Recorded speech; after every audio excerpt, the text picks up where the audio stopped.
કેમ છો વિદ્યાર્થી મિત્રો? ધોરણ 10 વિષય સામાજિક વિજ્ઞાન પ્રકરણ 18 વિશે ચર્ચા કરી રહ્યા છીએ આપણે ભાવ વધારો અને ગ્રાહક જાગૃતિ. ગ્રાહક જાગૃતિનો જે અગત્યનો ટોપિક છે કે જાગો ગ્રાહક જાગો, ગ્રાહકોનું થતું શોષણ અને તે માટેના કારણો, શા માટે શોષણ થઈ રહ્યું છે ગ્રાહકોને, તેના વિશે આપણે ચર્ચા કરી. ગ્રાહકોના અધિકારો, જે ટોટલ 6 અધિકારો આપ્યા છે, એની જાહેરાત, સત્તાવાર જાહેરાત અને એ ભારતના બંધારણમાં તેની જોગવાઈઓ કેવી રીતે કરવામાં આવી તેના વિશે પણ ચર્ચા કરી. હવે આપણે જોવાનું છે કે ગ્રાહકોના હકો કયા છે. આ 6 હકોની વાત તો કરી, પણ એ હકો કયા તેની ચર્ચા કરીશું આજે આપણે. તો જોઈએ ગ્રાહકોના મળતા અધિકારો, એમના હકો.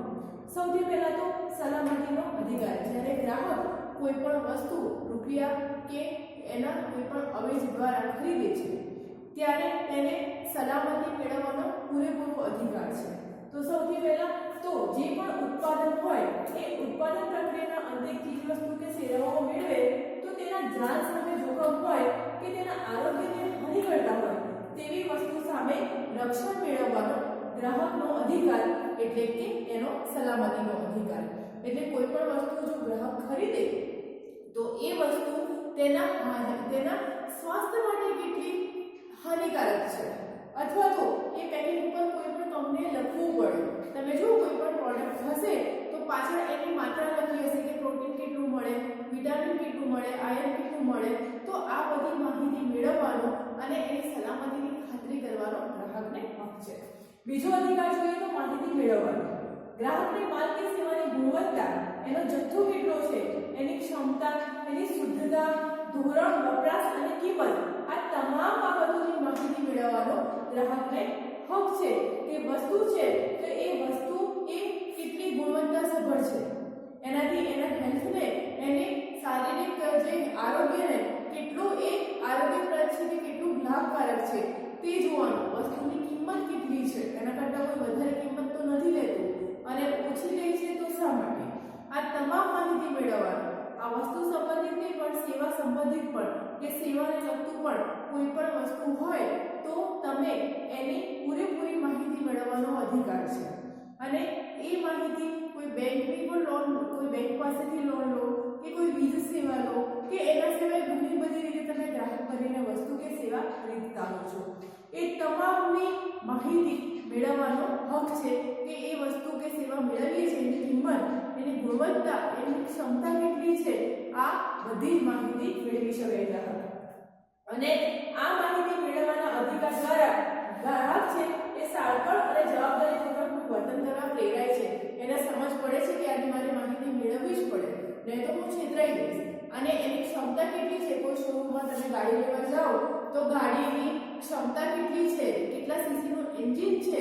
એને જે ઉપયોગ કર્યો છે એના પત્રનો તો એ કઈ ટાઈપનો છે, એમાં ફેસિલિટી શું છે, આ બધી માહિતી મેળવવાથી સામેવાળા માટે ગ્રાહક પોતે એ સમજદારીપૂર્વક અને શરમવાળું વર્તન કે એ માગશે, સામેવાળો જે વેપારી કે ઉત્પાદક હોય એને લાગે કે કોઈ એમને પધરાવી નહીં દેવાય કે ગ્રાહકને મૂર્ખ નહીં બનાવી શકાય. તો એ માટે ગ્રાહક જો જાગૃત હશે તો એ સારું અને જવાબદારીપૂર્વક વર્તન કરવા પ્રેરાય છે અને એનો અધિકાર છે. ગ્રાહકને માહિતી લેબલમાંથી મળી શકે, પેકિંગ માંડીથી મળી શકે, જાહેર ખબર પરથી મળી શકે, વસ્તુના ભાવપત્રકો પરથી મળી શકે, સરકારી જાહેર ખબરો કે અહેવાલો પરથી પણ મળી રહે છે. આગળ જોઈએ પસંદગી કરવાનો અધિકાર. હાલના સમયમાં કોમ્પિટિશન એટલી ચાલે છે, માર્કેટમાં જરૂરિયાતની, મોસમની એટલી બધી કંપનીઓ, એટલી બધી પ્રોડક્ટો હોય છે કે આપણે વિચારતા રહી જઈએ કે આમાંથી કઈ વસ્તુ લેવી. એવા સમયે ગ્રાહકને કોઈ પણ એના દાબ દબાવ વગર, કોઈ પણ એને ફોર્સ કર્યા વગર ગ્રાહકને પોતાની પસંદગી મુજબ વસ્તુ પસંદ કરવાનો કે સેવા મેળવવાનો અધિકાર છે. અને એમાં જે આ હરીફાઈ અને ગુણવત્તા ધરાવતી જો વસ્તુઓ હોય તો એમાંથી ગ્રાહકને મહત્તમ લાભ મળે એવી જ વસ્તુ એ પસંદગી કરશે અને એવી વસ્તુ કે સેવા પસંદગી કરવાનો ગ્રાહક અધિકાર ધરાવે છે. એટલે વસ્તુની કિંમત પોતાને કેટલી વ્યાજબી લાગે છે, સંતોષકારક સેવા છે અને એની ગુણવત્તાની ખાતરી કર્યા બાદ જ ગ્રાહક તેને પસંદગી કરવાનો અધિકાર છે એ મેળવી શકે છે. આગળ આપણે જોઈએ ચોથો અધિકાર જોઈએ કે રજૂઆત કરવાનો અધિકાર. રજૂઆત જ્યારે ગ્રાહક સુરક્ષાની રચના થઈ ત્યારે ગ્રાહકના હકો અને હિતોનું રક્ષણ કરવા, તેના ફરિયાદી સંબંધિત હિતો અને તેની યોગ્ય કક્ષાએ રજૂઆત કરવી, તે અંગે યોગ્ય વિચારણા કરવામાં આવે એવી વ્યવસ્થા કરવી અને ગ્રાહકોના કલ્યાણ સંબંધી તેમના પ્રતિનિધિઓને સ્થાન આપીને રજૂઆત સંભાળવાની વ્યવસ્થા ઊભી કરવાની કાયદા દ્વારા જોગવાઈ છે. હવે તમને એમ થાય કે આટલી બધી લાઈનો છે, શું સમજવું? તો ટૂંકમાં જઈએ તો રજૂઆત કરવાનો અધિકાર. ગ્રાહક જ્યારે કોઈ પણ વસ્તુ ખરીદે છે અથવા તો કોઈ પણ સેવાનો લાભ મેળવે છે, ખરીદે છે, બદલામાં નાણાં આપે છે કે કોઈ અવેજ આપે છે, પોતાની કિંમતી વસ્તુ આપે છે, તો એવા સમયે વસ્તુની રજૂઆત એની છેતરપિંડી થઈ તો એ છેતરપિંડીને લગતી તે જે સંબંધિત તપાસ અધિકારી હોય તો એ અધિકારીને રજૂઆત કરવાનો ગ્રાહકને અધિકાર છે. એની ફરિયાદ નિવારણ માટે એના પ્રતિનિધિત્વ દ્વારા કોઈ એવી વ્યવસ્થા, એટલે કે કોઈ તમે જુઓ તો ગ્રાહક સુરક્ષા એકમો ઊભા કર્યા હશે, તો એવા એકમો ઊભા કરવાનો એ અધિકાર પણ ગ્રાહકનો છે કે એ એવા જે ગ્રાહક સુરક્ષાના એકમો ઊભા કરવા માટે સરકાર સામે રજૂઆત કરી શકે કે આનાથી ફરિયાદનું નિવારણ લાવી શકાય, ગ્રાહક ફરિયાદ કરી શકે, પોતાની થયેલી છેતરપિંડી અથવા તો ગુણવત્તા કે કોઈ પણ રીતે જો એને નુકસાન થયું હોય, એ આર્થિક હોય, સામાજિક હોય કે એની આરોગ્યની દ્રષ્ટિએ હોય, તો એના એ રજૂઆત કરી શકે. તો ગ્રાહકને રજૂઆત કરવાનો પણ અધિકાર છે. ફરિયાદ નિવારણનો અધિકાર. અપ્રામાણિક વેપારી હોય કે ખોટી રીત રસમ કે બેદરકારીથી ગ્રાહકને નુકસાન થાય કે ગ્રાહકનું અનૈતિક શોષણ થાય તો તેની સામે ફરિયાદ કરીને તેનું નિવારણ લાવવું. કન્ઝ્યુમર ફોરમ, તમે આ શબ્દ સાંભળ્યો હશે, તો એ અધિકારીની કચેરીમાં જઈને ગ્રાહક સુરક્ષા ધારા હેઠળ અધિકારીને રજૂઆત કરીને યોગ્ય કે દાવાની પતાવટ સ્વરૂપે, અને એ જો એને અરજી કરી છે તો એનો જવાબ કેમ નથી મળતો, ફરિયાદ કરી છે તો ફરિયાદનું નિવારણ લાવવું, એ ફરિયાદ ફક્ત કાગળિયામાં પડી ના રહે અને એ માટે ગ્રાહકને એ ફરિયાદનું પાલન, એણે ફરિયાદ કરી છે અને એ ફરિયાદ સામે એ કચેરીમાં જાય, અધિકારી એને કેટલો જે જવાબ આપે સંતોષકારક, અને એ ફરિયાદનું નિવારણ લાવવાનો પણ ગ્રાહકને અધિકાર છે. અને ગ્રાહકને થયેલ નુકસાન બદલ એને વળતર માંગવાનો પણ અધિકાર છે, એ કાયદો બક્ષે છે. આ વળતરના બદલામાં ગ્રાહક છે એ સામે વેપારી છે તો વેપારી સામે કયું વળતર માંગી શકે, કયું સ્વરૂપ હોય તો માલ બદલી આપવો અથવા તો નાણાં પાછા આપવા, અથવા તો જે વસ્તુ પેટે નુકસાન થયું છે, કોઈ ટીવી લાયા હોય અને એ ટીવી સ્વરૂપે અંદર ખાલી ખોખું જ આવ્યું હોય, એનું કંઈ પણ હોય નહીં, તો એવા સ્વરૂપે ગ્રાહક છે એને છેતરપિંડીની ફરિયાદ જે અધિકારી છે એ અધિકારીને કરશે. એનું ફરિયાદનું નિવારણ લાવવા તેની સામે પગલાં કયા લેવામાં આવે છે તે તપાસ કરવાનો પણ ગ્રાહકને અધિકાર છે. સામે વળતર કરવું માંગી શકે છે તો એ નુકસાનીના બદલામાં એ નાણાં પણ પાછા માંગી શકે છે કે એ વસ્તુનું સમારકામ કરવું, અને એ પણ ફ્રી ઓફ કોસ્ટમાં, એટલે કે કોઈ પણ ચાર્જ વસૂલ કર્યા વગર એનું સમારકામ કરાવવાનો પણ અધિકાર છે. સાથે સાથે એ વસ્તુને પાછો લઈ જવું અને કોઈ પણ રીતે વધારે રાહત, એટલે કે એક નહીં પણ વધારે રાહત મેળવવાનો પણ ગ્રાહક છે એ અધિકાર ધરાવે છે. એના વળતર પણ પાછા માંગી શકે છે અને એ વસ્તુ પાછી લઈ જવાનો પણ અધિકાર ધરાવે છે. ગ્રાહકને શિક્ષણ મેળવવાનો અધિકાર છે. આ તો ખૂબ જરૂરી છે. બધા કાયદાઓ ઘડાઈ જાય પણ અને બધી યોજનાઓ પણ હોય છતાં પણ એ માત્ર કાગળિયા પૂરતી હોય અને એ સામાન્ય નાગરિક સુધી કે વ્યક્તિ સુધી પહોંચી ન શકે, એને ખબર જ ના હોય, તો એ નિયમો કાગળિયા સુધી જ સીમિત થઈને રહી જાય. એટલે કે જ્યાં સુધી લોકોમાં એ અજ્ઞાનતા રહેશે, એને એ કાયદાઓ છે એનો ઉપયોગ કઈ રીતે કરવો એ જે શિક્ષણ આપવામાં નહીં આવે ત્યાં સુધી કાયદાઓનો કોઈ પણ અમલ થશે નહીં, કે ગ્રાહક છે એ પોતાનું શોષણ થતું અટકાવી શકશે નહીં. તો ખાસ ગ્રાહકને શિક્ષણ મેળવવાનો અધિકાર છે અને આ કાયદા દ્વારા જીવનભર એનામાં માહિતી સંચાર થાય અને ગ્રાહક તરીકેની તમામ જાણકારી એને મળે, એવી જ્ઞાન એનામાં આવે, એવી સમજ આવે, એવી ચતુરાઈ આવે અને એવું શાણપણ આવે, એ પ્રાપ્ત કરવા આ કાયદો છે ગ્રાહકને પ્રોત્સાહિત કરે છે. આ જે ગ્રાહકનું અજ્ઞાન છે ખાસ કરીને ગામના વિસ્તારોના, એટલે કે ગ્રામ્ય વિસ્તારોમાં હોય રહેતા લોકો, એવું કહેવાય છે કે ગામમાં રહેતા લોકો થોડા હોય અને કેમ કારણ કે એમનામાં શિક્ષણનો અભાવ હોય છે એટલી ચાલાકી ચતુરાઈ હોતી નથી કે કોઈ છેતરપિંડી પણ કરી શકે તો ગ્રામ્ય વિસ્તારોમાં ખાસ કરીને જાગૃતિનો અભાવ અને ગ્રાહકના શોષણના જવાબદાર પરિબળો મુખ્ય છે એટલે કે શાળાના અભ્યાસક્રમમાં ખાસ કરીને આ જે ગ્રાહક સુરક્ષાનો કોર્સ છે જે હાલ તમે ભણી રહ્યા છો એના દ્વારા એ તમારા જીવનમાં પણ આ જ્ઞાન છે એ ઉપયોગી બનશે તમે જ્યારે કોઈ વસ્તુની ખરીદી કરવા જશો ત્યારે એની તારીખ જોશો એ કઈ જગ્યાએથી આવે છે હાલ આપણને તમને ખબર પડશે તો ચાઇનાની વસ્તુ છે કેવી રીતે ખબર પડશે એનું જ્ઞાન તમને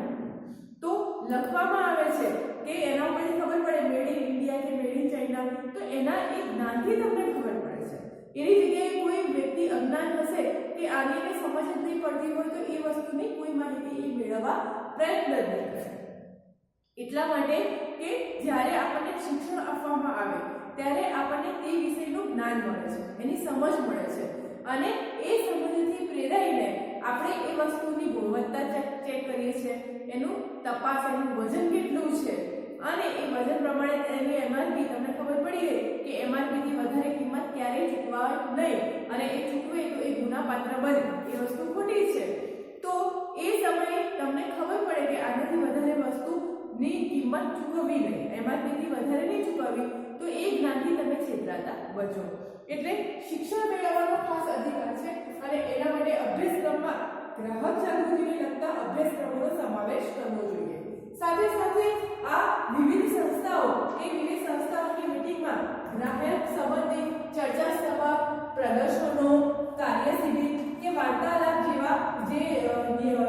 આયોજનો છે એ આયોજન કાર્યક્રમો રાખવા જોઈએ કે જેથી ગ્રાહકની કુશળતા વધે ગ્રાહકોની ફરજોમાં વાત કરીએ હવે આગળથી ગ્રાહકોના અધિકારો કે એ અધિકારો છે તો આ અધિકારો દ્વારા ગ્રાહકને ખબર પડે છે કે સલામતી વસ્તુ કેટલી મારી સલામતી આરોગ્યની સુરક્ષા કરશે કે મારા હેલ્થ માટે કેટલું આરોગ્યપ્રદ છે કે નુકસાનકારક છે સલામતીનો અધિકાર છે માહિતી મેળવવાનો અધિકાર છે વસ્તુની પ્રોડક્ટ એની ગુણવત્તા એનું વજન એ ક્યારે બની છે એક્સપાયરી ડેટ શું છે આ બધી માહિતી મેળવવાનો અધિકાર છે સાથે સાથે પસંદગી કરવાનો ઘણી બધી વસ્તુઓ હોય કોઈ પણ દુકાન ઉપભોક્તા કે વેપારી છે તો એ તમને સામે ફરજ પાડી ન શકે કે આ જ વસ્તુ લો એમાંથી કોઈ પણ વસ્તુ છે એ તમને તમારી વ્યાજબી કિંમત અનુસાર એની ગુણવત્તા અનુસાર તમને પસંદ કરવાનો એ અધિકાર છે સાથે રજૂઆત કરવાનો ક્યારેક છેતરામણી થઈ જાય તો કન્ઝ્યુમર ફોરમમાં ફરિયાદ કરવાનો અને ફરિયાદના નિવારણ કરવાનું પણ એની પૂછતાછ કરવાનું કે કામ કેટલે આવ્યું ફરિયાદ થઈ તો એનું ઉત્તર શું છે એ પૂછતાછ કરવાનો પણ અધિકાર છે અને સાથે સાથે ગ્રાહક શિક્ષણ મેળવવાનો પણ ગ્રાહકની જાગૃતિ માટે એનામાં અજ્ઞાનતા દૂર થાય અને જ્ઞાન અને સમજ ચતુરાઈ આ બધું વધે એ માટે શિક્ષણ મેળવવાનો પણ અધિકાર છે આ માટે એવા કાર્યક્રમો યોજવા જોઈએ વાર્તાલાપ ચર્ચા મીટિંગો દ્વારા અને શાળાના અભ્યાસક્રમોમાં પણ ગ્રાહક સુરક્ષા વિશે સમજૂતી આપવી જોઈએ ગ્રાહકોની ફરજો હવે કઈ ગઈ છે તો ખરીદી વખતે વસ્તુ અને સેવાની સાચી પસંદગી કરવી એની ગુણવત્તા ચેક કરવી એનું વજન કેટલું છે ચેક કરવું અને એની ગેરંટી વોરંટી કેટલી છે આપણે જોઈએ છે એડમાર્ક છે કોઈ ઇલેક્ટ્રોનિક વસ્તુ છે તો આઈએસઆઈ માર્ક પહેલા જોઈએ છે શા માટે કારણ કે ઇલેક્ટ્રોનિક વસ્તુ હોય તો એનાથી કોઈ પણ કરંટ લાગવાનું વાયરિંગનું કામ હોય ઇલેક્ટ્રિશિયનનું કામ એટલે એ બધી વસ્તુઓ છે તેની સાથે સંકળાયેલી છે અને એ જોવા માટે એની જો ખરાઈ કરતી હોય કે ના આ વસ્તુ ક્વોલિફાઈડ છે કે આનાથી કોઈ નુકસાન નહીં થાય એ માટે આઈએસઆઈનો માર્કો હોય એટલે એ વિશ્વાસપાત્ર કહેવાય તો એ માર્કાવાળી વસ્તુઓ લેવી એનો આગ્રહ રાખવો જોઈએ એટલે બધી તપાસ કરવી જોઈએ એ ગ્રાહકની ફરજ આવે છે બીજું છે અનેકવિધ પસંદગી કરતી વખતે આ વસ્તુ વિશેની તપાસ એની માહિતી લેબલ અને જાહેરાત મુજબ સમજુ અને જાગૃત નાગરિક બનીને જવાબદારીપૂર્વક ખરીદી કરવી જોઈએ કોઈ પણ વસ્તુ તમે ખરીદો એટલે ઉત્સાહમાં એ વસ્તુ લઈ લો અને ત્યાં છેતરપિંડી થવાની શક્યતાઓ વધી જાય તો એ સમયે વસ્તુની પૂરેપૂરી તપાસ કરવી અનેક જગ્યાએથી માહિતી મેળવવી તેના વિશે અને તેનું લેબલ છે તેની ક્વોલિટી છે એનું જે કઈ જગ્યાએ બને છે એ વસ્તુ આ બધી તપાસ કરીને જ લેવી કે જેથી ગ્રાહકની જાગૃતિ છે. ત્રીજી વસ્તુની વાત કરીએ તો ગ્રાહકની ફરજ એ છે કે વિક્રેતા ઉત્પાદકો સાથે એ સજ્જન અને પ્રામાણિક હોય તેવું જ વર્તન કરે અને તેવી જ રીતે વર્તે. તો સામે વેપારી કે વેપારી હોય કે એને સામે કોઈ બીજો વ્યક્તિ હોય તો એ સમજી શકે કે આ વ્યક્તિને પૂરેપૂરી સમજ છે, એને મૂર્ખ બનાવી નહીં શકાય અને કાયદો પણ એ જ અપેક્ષા રાખે છે કે વેપારી પાસે પણ જે ઉત્પાદક છે, વિક્રેતા છે, એની સાથે સજ્જન અને પ્રામાણિકતાનું વર્તન કરે. એના પછી છે નાણાં ચૂકવ્યાને પાક્કી રસીદ લેવી અને વોરંટી કાર્ડ એ વિક્રેતા પાસે ભરાવી અને દુકાનના સહી સિક્કા સાથે જ લેવું. ખાસ કરીને કોઈ મોંઘી કિંમતી વસ્તુ લેતા હોય અને એનો ગેરંટી કાર્ડ કે વોરંટી કાર્ડ હોય ત્યારે એના પર દુકાનના સહી સિક્કા કરાવીને વેપારી પાસે જ ભરાવો અને એ દુકાનના સહી સિક્કા સાથે જ લેવું. તો આ સમજ આપણામાં કેળવાય, આ માહિતી મળી તો એનાથી છેતરપિંડી થવાનો ભય છે એ ઓછો રહે. એટલે એ પણ ગ્રાહકની ફરજમાં આવે છે કે ગેરંટી વોરંટી કાર્ડ હોય તો એ દુકાનના અને વેપારીના જાતે ભરીને એ માહિતી અંદર ફોર્મમાં ફિલઅપ કરીને દુકાનના સહી સિક્કા સાથે લેવી અને એ ગ્રાહકની ફરજમાં આવે છે. સાથે નાણાં ચૂકવ્યાની પાક્કી રસીદ પણ મેળવવી જોઈએ. કોઈ પણ વસ્તુ હોય તો બિલ વગર એ કઈ વેલ્યુ નહીં. ખાસ કરીને તમે મેડિસિન લો, દવાઓ લો અને પાછળથી એ હેલ્થને લગતું નુકસાન કરે તો સામે કોઈ પણ જવાબદારી લેવા તૈયાર થાય નહીં. પણ જો તમે પાક્કી બિલ કે રસીદ લો તો એ તમારી નાણાં ચૂકવ્યાની તમારી પાસે પુરાવો છે અને એ પુરાવાથી તમે છેતરપિંડીથી બચી શકો. એટલે કંઈ પણ નાણાં ચૂકવો ખરીદી કરો ત્યારે એની પાક્કી રસીદ મેળવવી તે પણ ગ્રાહકની ફરજમાં આવે છે. આગળ જોઈએ તો સ્વૈચ્છિક મંડળો છે અને સંગઠનો એ ગ્રાહકે રચવા જોઈએ. ગ્રાહકની સુરક્ષા માટે જ્યારે કોઈ એકત્રિત ન થાય અને સામે અવાજ ન ઉઠાવે કે જ્યાં એનું શોષણ થઈ રહ્યું હોય ત્યાં સુધી કંઈ પણ રચવું કે નકામું છે. એટલે ગ્રાહકે આવા સ્વૈચ્છિક મંડળો અને સંસ્થાઓ પણ રચવા જોઈએ કે તેનું ફરિયાદનું નિવારણ અને એનું ફરિયાદ એ જગ્યાએ કરી શકે. આગળ ગ્રાહકોએ સાચી ફરિયાદ સામે સંબંધિત વિભાગના અધિકારી હોય એને લેખિત કે મૌખિક સ્વરૂપમાં એની ફરિયાદ કરવી જોઈએ. એટલે કે જ્યારે તમે અધિકારી પાસે જાઓ તો મૌખિક સ્વરૂપમાં પણ રજૂઆત કરવી જોઈએ વિનમ્રતાપૂર્વક અને સાથે સાથે લેખિતમાં પણ અરજી આપવી જોઈએ અને સામે અધિકારીની સહી લેવી જોઈએ. સાથે આ સેવાભાવી સંસ્થાઓનો પણ સહકાર ગ્રાહક સુરક્ષા સંબંધી એવી કોઈ ટ્રસ્ટો કે સંસ્થાઓ ચાલતી હોય તો પણ એનો સહકાર છે એ મેળવવો જોઈએ કે જેથી તમારી રજૂઆતને ધ્યાનમાં લેવાય. આગળ જોઈએ તો ગ્રાહક વસ્તુની ખરીદીમાં ગુણવત્તા અને સલામતીની ધોરણોમાં કોઈ બાંધછોડ ન કરવી જોઈએ. ખાસ કરીને તારીખ, બેચ નંબર, ચોખ્ખું વજન, એની અંતિમ તિથિ શું છે, ઉત્પાદકનું નામ, સરનામું આ બધું તપાસીને જ ખરીદી કરવી. કોઈ લોભામણી જાહેરાતોમાં આવીને ખરીદી કરીએ તો છેતરવાની શક્યતાઓ 100% વધી જાય. તો આવી છેતરામણી અને લોભામણી જાહેરાતોથી બચીને વસ્તુની ગુણવત્તા, એની તારીખ, એની ક્વોલિટી આ બધું જોઈને તપાસીને જ ગ્રાહકે ખરીદી કરવી અને તે જ એના શાણપણની નિશાની છે. તો એ પણ ગ્રાહકની ફરજમાં આવે. આગળ માલ ભરતો, બનાવટી કે વજનમાં ભૂલ પડતી હોય તો ગ્રાહકે વેપારીનું ધ્યાન દોરવું જોઈએ. આ ખાસ છે કે જ્યારે તમે એ અન્યાયનો સામે પડકાર કરો તો સામે વેપારી તોલમાલમાં ગોલમાલ કરે તો તમારે ધ્યાન દોરવું કે આ વજનમાં ઘટ છે અથવા તો એની ગુણવત્તામાં ઓછી છે અને તોલમાપના સાધનો કે બનાવટી નથી. આ બધી તપાસ કરવી જોઈએ. એ પણ ગ્રાહકની ફરજમાં આવે છે. ગ્રાહકે પોતાની જરૂરિયાત મુજબ જ વસ્તુ પૂરતી માત્રામાં ખરીદવી. એટલે કે આકર્ષક જાહેરાતોથી અને દેખાદેખીથી લોકો ખરીદે છે એટલે હું પણ ખરીદું. ખાસ કરીને સેલ, જ્યારે તહેવારોના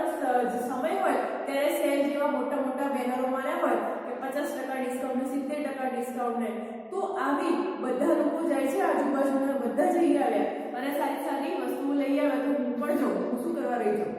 તો આવી બધી લોભામણી અને દેખાદેખીથી બચીને વસ્તુની તપાસ પૂરતી કર્યા પછી જ એ વસ્તુની ખરીદી કરવી. સેલમાં તો બધા ગાંડા બનીને જાય કારણ કે જાણે મફત વસ્તુઓ મળતી હોય, પણ દરેક સેલમાં એવું નથી હોતું કે વસ્તુની ગુણવત્તા ક્યારે કે સસ્તી વસ્તુ ક્યારે વેપારી ખોટ કરીને કોઈ આપે જ નહીં, પણ એ વસ્તુની ગુણવત્તા અને એ વસ્તુની એ કિંમત કેવી છે એ પ્રમાણે વસ્તુ મળે છે ત્યારે જ એની પાછળ એના નાણાં ખર્ચવા જોઈએ. એટલે કે દેખાદેખીથી આકર્ષાઈને ક્યારેય એ વસ્તુ ખર્ચીને નાણાં વેડફવા જોઈએ નહીં, એ પણ એની ફરજમાં આવે છે. વજનમાં માપ્યા વજન કાંટો ઇલેક્ટ્રોનિકના યંત્રો એ બરાબર છે કે નહીં એની ખાતરી કરવી, અને એ વર્ષો વર્ષ જો તેના તપાસ અધિકારી હોય, તમે જો તો ફૂડ કંટ્રોલ અધિકારી કે અમુક એ લોકો જે ફૂડની દુકાનો હોય એની ઉપર ચેકિંગ કરે કે ગ્રાહકના આરોગ્યને હાનિકારક તો નથી ને, એ આરોગ્યપ્રદ કેટલું છે. તો આવા અધિકારી ગ્રાહક સુરક્ષા દ્વારા એનું રક્ષણ અપાતું હોય અને આવા અધિકારી નિમેલા જ હોય કે જે વખતો વખત ચેક કરે. જો વેપારી દ્વારા આ વજન માપ્યા છે કે ઇલેક્ટ્રોનિક યંત્રો છે આમાં કોઈ ગોલમાલ થતી હોય તો આવા અધિકારીને પણ જાણ કરવી, અને સાથે સાથે આવી સ્વૈચ્છિક સહાય ગ્રાહક સુરક્ષાની સંસ્થાઓ છે એની પણ સહાય લેવી અને આ અધિકારીને જાણ કરીને એનું ધ્યાન દોરવું. તમારા ત્યાં ગેસનો બાટલો આવે એટલે ગેસનું સિલિન્ડર એનું સીલ તોડેલું નથી ને,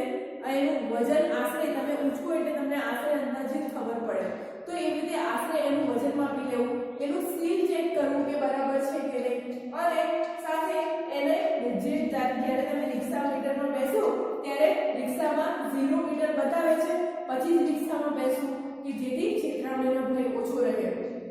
પેટ્રોલ કે ડીઝલ ભરાવા જાઓ ત્યારે ઇન્ડિકેટર હોય કે જેમાં એવું કહે કે 0 જોઈ લો, તો ત્યારે 0 છે કે નહીં એ 4 0 હોય અથવા તો રૂપિયા પૈસા તમે જોવાનું કે એ 0 ની જે સિમ્બોલ છે કે 0 છે ઇન્ડિકેટરમાં એ જોઈને જ આગળ પેટ્રોલ કે ડીઝલ છે એ ભરાવવું. એ જાગૃત ગ્રાહકની નિશાની છે અને એ પણ ગ્રાહકની ફરજમાં આવે છે. રેલવે, બેંક, વીમો કે ટેલિફોન, હોસ્પિટલની કોઈ પણ સેવાઓ લો ત્યારે આ સેવાઓમાં બેદરકારી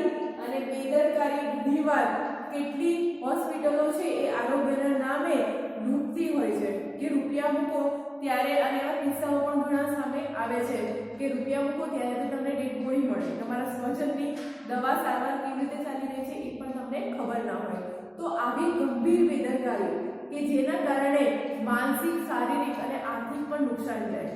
તો આવી સેવાઓ સામે ગ્રાહકે તકેદારીપૂર્વકના પગલાં લેવા અને આવી હોસ્પિટલો, બેંકો કે વીમાઓ હોય તો એ બેન્કિંગ વીમાઓ એના કાગળિયાના તપાસ કરવા અને સાથે સાથે એ સેવાઓની પૂરતી માહિતી મેળવીને જ અને એના પાછળ જો નુકસાન થતું હોય તો એ નુકસાન સામે વળતર મેળવવા માટે ગ્રાહક ફોરમમાં એક ખાસ કરીને ફરિયાદ કરવી જરૂરી છે કે જેથી કરીને ગ્રાહક સુરક્ષા અધિકાર હેઠળ એ ગ્રાહકને તેનું રક્ષણ છે એ મળવાપાત્ર બને. ગ્રાહકને જો જોઈએ તો આ તમામ બાબતોની માહિતી હોવી જોઈએ, અને જો ગ્રાહક શિક્ષણ દ્વારા ગ્રાહક જાગૃતિના તમામ કાર્યક્રમોમાં ઝુંબેશ, ગ્રાહક મંડળો દ્વારા યોજાતી કાર્યશિબિર, પરિસંવાદ કે સેમિનારમાં ઉત્સાહભેર જોડાઈને સમાજમાં ગ્રાહક સુરક્ષાના ક્ષેત્રે જાગૃતિ લાવવાના અભિયાનને વેગ આપવામાં યથાશક્તિ દરેક ગ્રાહકને મદદ કરવી જોઈએ. આ તમામ બાબતો છે એ ગ્રાહકોની ફરજમાં આવે છે અને એ ફરજોને આપણે આપણી સભાનતાથી યાદ રાખવી. તો અહીંયા આપણા ગ્રાહક સુરક્ષાનો જે ટોપિક છે એ ટોપિક પૂર્ણ થાય છે. હજી પણ ચર્ચા આગળ છે, પણ નેક્સ્ટ વિડીયોમાં. Thank you.